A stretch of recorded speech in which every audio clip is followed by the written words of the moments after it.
Vamos a explorar los rincones más oscuros y más malrolleros de nuestro mundo. Lugares que ya sea por su propia historia, por las leyendas o por las cosas a veces inexplicables que hayan pasado allí, pues se han ganado la reputación de ser auténticos imanes para la tragedia o incluso, algunos dicen que para lo paranormal. Aparte de esto, Miriam nos trae su top, que esta vez será de familias malditas. Personajes que verdad parecen sacados de no sé dónde, vamos, pero que tristemente han sido reales. Y bueno, pues también tendremos nuestras historias tróspidas, noticias raras.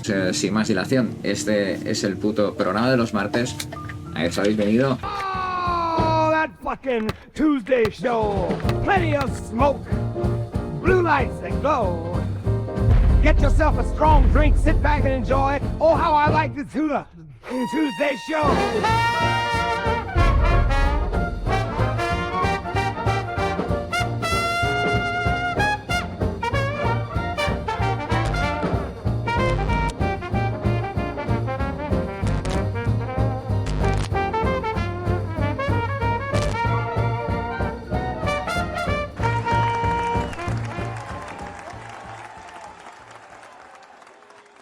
Muy buenas noches, gente guapa, gente bonita, gente preciosa. Feliz martes, bienvenidos a otra edición más semanal. ¿Qué tal, gente? ¿Cómo estáis? ¿Teníais ganas ya de martes o qué? Y vamos a empezar en la Ciudad de México, una ciudad llena de vida, llena de color y, como no, pues también con ciertos lugares oscuros. Es la Posada del Sol, un hotel que en sus días de más gloria prometía convertirse en el establecimiento hotelero definitivo, o sea, iba a definir la ciudad. Pero hoy en día lo que queda es lo que veis, es una fachada hecha polvo, descuidada, que ha visto tragedia, ha visto misterio. Todo esto comienza en 1945, cuando el ingeniero Fernando Saldaña Galván decide levantar este pedazo de edificio en la avenida Niños Héroes 139 en la colonia Doctores. La Posada del Sol no solamente tenía 500 habitaciones, sino que era un auténtico lujo en términos de decoración, una cosa bárbara, vamos, arquitectura Art Nouveau, Art Deco, esculturas impresionantes, jardines interiores preciosos, con un pedazo de establecimiento así, pero algo falla. Lo que en principio iba a ser un lugar para ricos va y acaba convirtiéndose en uno de los lugares más tenebrosos y malditos de toda la Ciudad de México. De lo que pasó aquí, el misterio, no diría más perturbador, pero sí podría decirse que te deja un poco mal cuerpo, fue la muerte de su propio creador. Fue encontrado ahorcado, colgado, según dicen algunos, a una campana o un soporte de campana frente a la escultura de San Francisco de Asís, y algunos dicen que colgado de la propia escultura. Aquí hay fuentes que difieren. Unos dicen que fue por deudas, otros dicen que se suicidó después de cometer el acto atroz de matar a su esposa e hijos. Desde ese fatídico día, muchos aseguran que el alma de Fernando todavía vaga por los pasillos de esta Posada del Sol, protegiendo lo que queda de su magnífica obra. No es el único misterio. En los años 60 el edificio tenía una guardería. Una niña desapareció de esa guardería días más tarde. Encontraron su cuerpo en la habitación 103. Unos dicen, hay gente que dice, ¿no? Pues que su espíritu no ha abandonado el lugar. Dicen que si entras a la Posada del Sol te podrías encontrar con ella, o por lo menos sentir su presencia, esperando a que le dejes un juguete o alguna chuchería en el altar que algunos de los pocos que han podido acceder al lugar han montado allí en su memoria. Como veis, es un sitio con historias bastante macabras, donde dicen que se escuchan gritos nocturnos o que se han practicado rituales extraños en los sótanos. A lo largo de los años se ha intentado convertir en varias cosas como sede de varias instituciones, pero todos los proyectos acabaron fracasando. No sé si esto es mala suerte, tal vez algo que atrae, como digo, la tragedia, la desgracia. Y ahí sigue el edificio desmoronándose, cayéndose lentamente. Pues esto es Insurgentes 300, o también llamado Edificio Canadá. Está en plena avenida Insurgentes Sur, entre calles ocupadas, bulliciosas, en la colonia Roma, un lugar que prácticamente no duerme. Y hay un edificio que parece estar allí un poco parado congelado en el tiempo, las paredes ya gritadas y esconde tal vez secretos, una estructura casi de enigma por fuera y una historia salpicada de tragedia, ¿no? Y bueno, pues a simple vista lo que ves es una construcción abandonada, sombría, ha tenido un pasado bastante turbio que aún se puede sentir. Y bueno, este gigante de 16 pisos fue levantado entre 1955 y 1958 en una época donde los edificios de lujo empezaban ya a dominar la ciudad. Tenía 420 oficinas, 2 sótanos de parking y una altura imponente, destinado a destacar. El destino tal vez tenía otros planes. El 19 de septiembre de 1985, la Ciudad de México fue sacudida por uno de los terremotos más devastadores de su historia. Se estiman más de 20.000 muertos y la colonia Roma en concreto fue precisamente uno de los lugares más afectados. A pesar del caos, de los escombros, de los cascotes que cubrían la calle, el condominio Insurgentes seguía ahí de pie. Parecía, vamos, parecía intacto, ¿no? Como si la tragedia esta no lo hubiera ni rozado, pero no fue exactamente así. El edificio ya había sufrido daños estructurales de índole bastante grave. Tanto fue así que las autoridades recomendaron o demolerlo o repararlo urgentemente. Sin embargo, los años fueron pasando y al final pues se echó la pelota para adelante y no se hizo nada. Y ahí está el condominio Insurgentes, en su día una cosa de lujo y prestigio, ¿no? Pues ahí en ruinas, olvidado, con las ventanas rotas y una capa de polvo cubriendo lo que una vez fueron oficinas o despachos. Pero claro, no es solamente un lugar abandonado. 10 años después del terremoto en junio del 95, el edificio volvió a salir en las noticias y no era por una reforma, precisamente. En el piso 9 se halló el cuerpo sin vida de Abraham Polo Uscanga, ex procurador de justicia y magistrado del Distrito Federal. Este hombre ya había recibido antes amenazas de muerte y lo encontraron en su despacho con un disparo en la cabeza. Se decía que este hombre, Polo Uscanga, tenía información sobre una red de corrupción que implicaba al gobierno y una famosa agencia de transportes. No sé si sería un ajuste de cuentas o alguna cosa peor. Lo cierto es que desde entonces, entre el terremoto y esto, el edificio ya quedó asociado, digamos, a las tragedias y más con una historia pues así de violenta. Pues el edificio todavía sigue en pie, pero está más muerto que vivo. Es una especie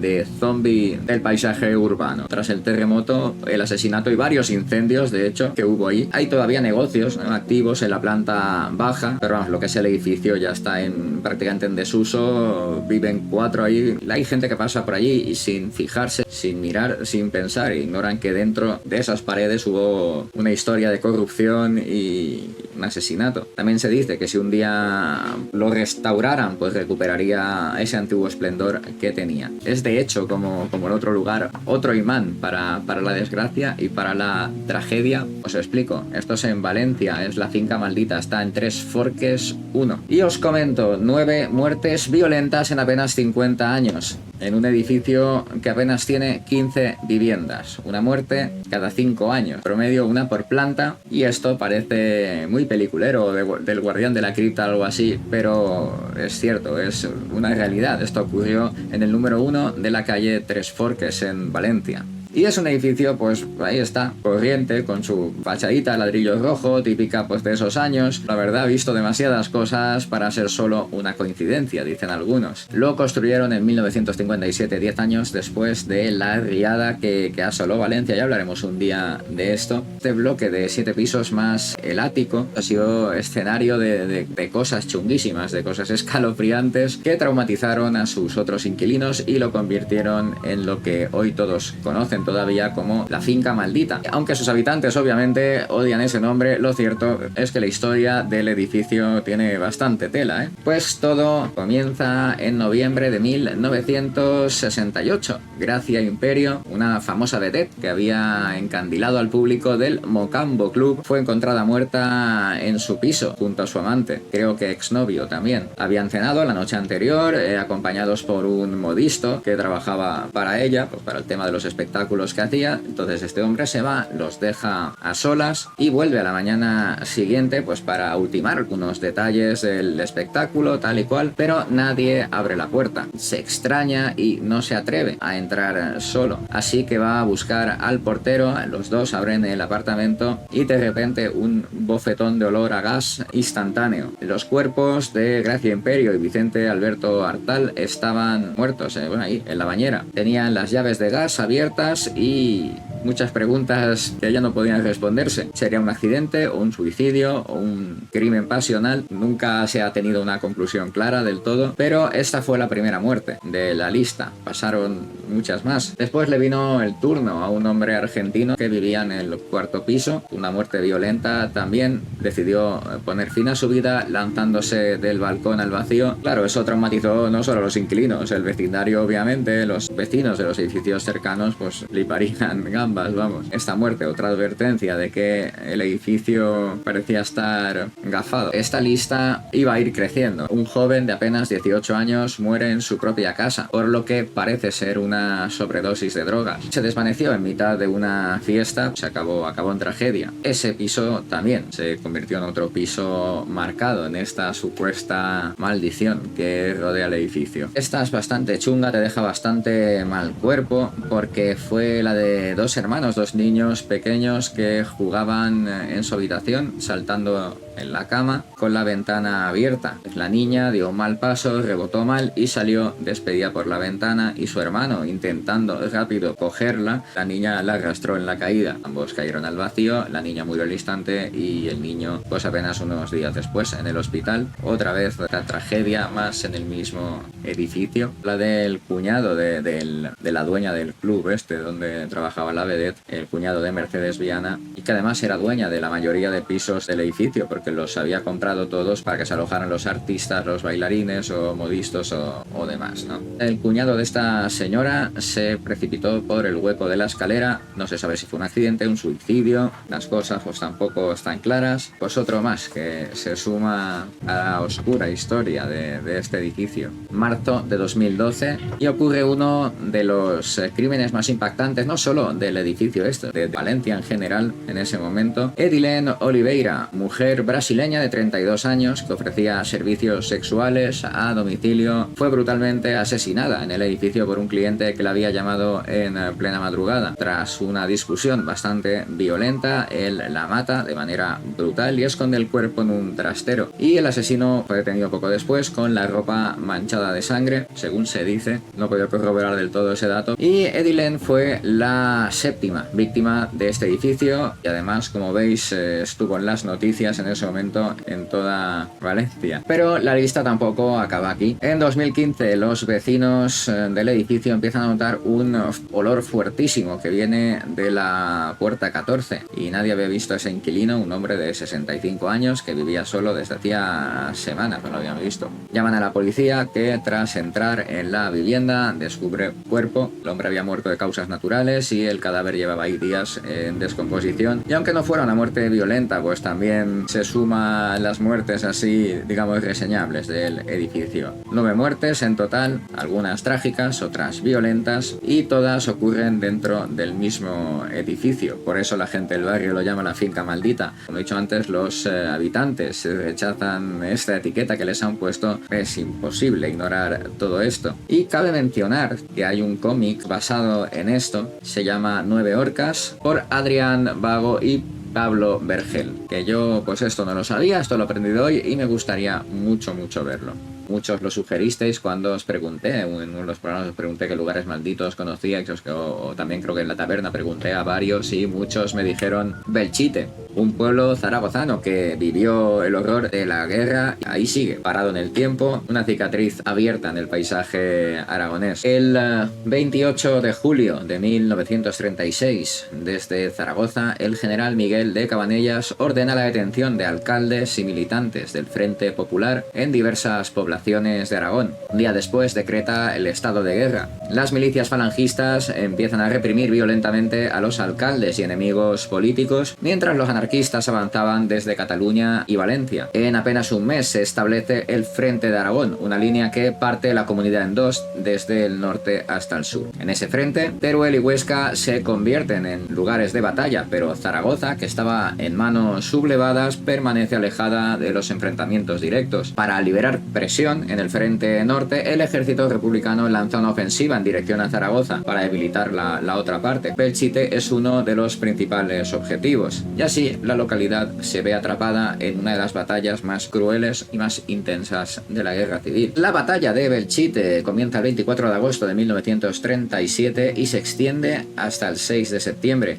Durante 2 semanas este pueblo es sometido a constantes bombardeos y enfrentamientos entre los dos bandos. Más de 20.000 soldados republicanos asedian a los aproximadamente 3.000 falangistas que defendían el lugar, y el 13 de septiembre las fuerzas republicanas logran entrar en la ciudad, y a partir de ese momento las calles de Belchite se convierten en un infierno de metralla, de sangre y de muerte. Cada casa, cada rincón era disputado, cada palmo. Uno de los enfrentamientos más feroces se libra en torno a la iglesia de San Martín de Tours, donde las últimas defensas se atrincheran hasta su rendición final el día 6 de septiembre. El resultado devastador: unas 6.000 personas mueren durante este asedio. La mayoría de los edificios son reducidos a escombros. A pesar de todos estos daños físicos, materiales, se estima que el 70% de estas viviendas podrían haber sido rehabilitadas. Sin embargo, se dice que el régimen de Franco, tras la victoria en la guerra, decide no reconstruir Belchite, queriendo que el pueblo se convierta en un testimonio de lo que él llamaba el terror rojo, un monumento al caos y a la destrucción que, según su propia narrativa, había provocado el bando republicano. Y en lugar de restaurarlo, ordena la construcción de Nuevo Belchite,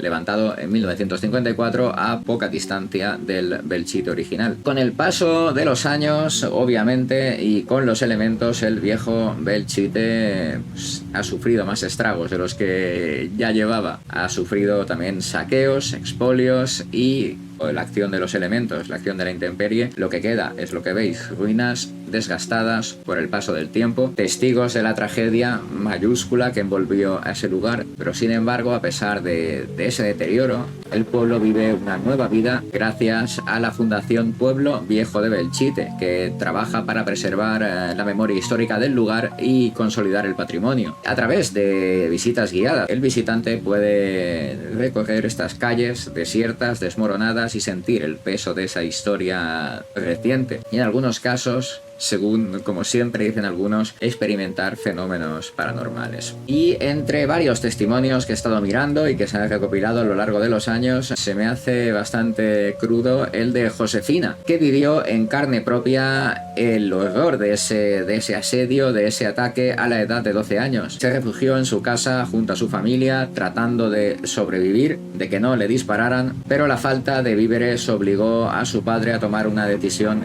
terrible: salir al exterior en busca de comida y agua. Y Josefina iba a hombros de su padre junto a uno de sus hermanos, pero al cruzar las puertas de San Roque, una explosión les alcanza casi de lleno. Su padre la cree muerta porque está enterrada en escombros y la abandona ahí, debajo de los cascotes, pero Josefina solo resultó herida. La rescató un soldado republicano y la llevó al hospital de Alcañiz, donde estuvo 4 meses sin saber nada de su familia, que ya la daba por muerta. Declaraciones de la guía turística del pueblo, Raquel Gracia, de la Asociación Pueblo Viejo de Belchite, que comenta que las historias como la de Josefina son precisamente lo que hace al lugar tan complejo, ¿no? Que tenga tanta historia. Es solo una pequeña parte del gran puzzle que es ese lugar. Además de las dificultades de la guerra, el proveerse de agua se convirtió en una lucha constante por sobrevivir. Sin comida puedes aguantar más que sin bebida, creo yo. Tendrían que caminar 3 kilómetros hasta el río para conseguir agua. Además, eso les hacía estar expuestos a los bombardeos. Cuando ibas a por agua no sabías si vendrías con vida. Eso dice Raquel. No solo se le concede este valor histórico al pueblo, sino que también, como he dicho antes, es como una especie de lugar de peregrinación para los amantes de los los fenómenos paranormales y desde hace ya décadas los visitantes, los guías han reportado supuestos fenómenos extraños, psicofonías, apariciones, sensaciones inexplicables. Uno de los casos más conocidos fue el del equipo del programa de Iker Jiménez, Cuarto Milenio, que fue a Belchite para registrar sonidos perturbadores. Raquel, la guía que cito antes, cito otra declaración suya en la que se muestra escéptica y admite que con el tiempo de alguna manera ha empezado a creer un poco en las, entre comillas, energías del lugar. Cito: he tenido visitantes que se han echado a llorar sin saber por qué, o que se niegan en redondo a entrar en ciertos edificios. Otros me han hablado de olores extraños como a hierro, a sangre. Algunos incluso afirman haber visto figuras humanas en las sombras, como la de una monja que varias personas han descrito con detalle.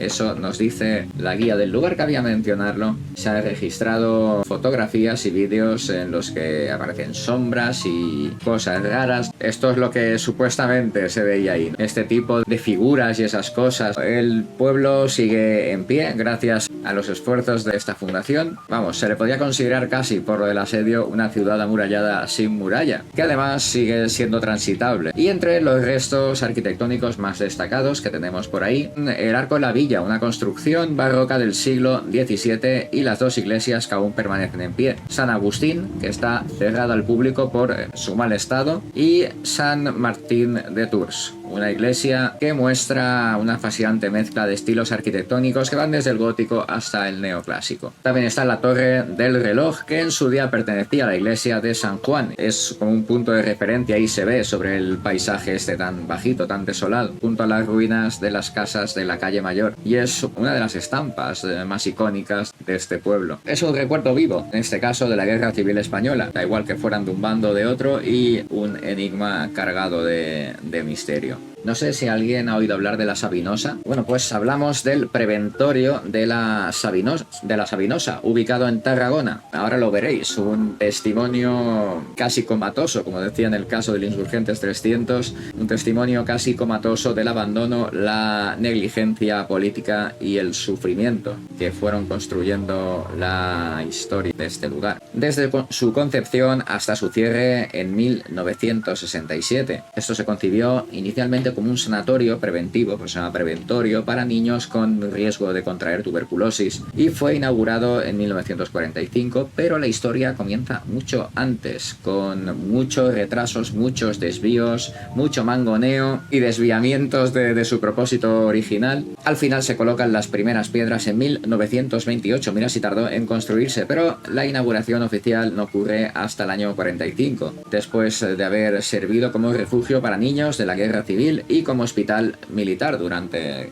la contienda. A lo largo de sus años de funcionamiento, este preventorio albergó literalmente a cientos y cientos de niños, muchos de los cuales procedían de familias muy humildes o habían estado realmente expuestos a la tuberculosis. Y aunque en un principio el objetivo que se esperaba de ese lugar era precisamente fortalecer la salud de los niños con una dieta adecuada, aire fresco, los testimonios de aquellos que pasaron por la Sabinosa nos dicen una realidad muy distinta: malos tratos, condiciones prácticamente carcelarias, castigos físicos, y esto era el pan de cada día en el preventorio. El módulo 9 en particular tiene una fama bastante sombría. Dicen que aquí se recluía a niños que no tenían familia, que venían de la calle, y según numerosos testigos, algunos todavía son relativamente anónimos, el trato que recibían era extremadísimamente duro, con restricciones como cosas tan humanas y básicas como ir al baño o beber agua. Las supuestas cuidadoras descargaban sobre los niños una disciplina férrea, con humillaciones públicas y palizas. Esto marcó a muchos niños de por vida, que ahora son adultos con este trauma. El lugar acabó cerrando en 1967 tras haber cumplido brevemente una función temporal de refugio para los damnificados de las inundaciones del río Francolí en 1970. Y desde entonces el sitio ya se quedó abandonado, fue víctima de saqueos, expolio, vandalismo y del propio paso del tiempo. Y ahí está su historia, entre el esplendor arquitectónico que pretendía, que prometía, casi que quería fingir, los ecos de los gritos desesperados de terror de lo vivido por los pobres niños que lo tuvieron que habitar. Deciros que muchas gracias, que se os quiere una barbaridad, que habéis estado estupendos, sois gente de puta madre. Mañana más y mejor.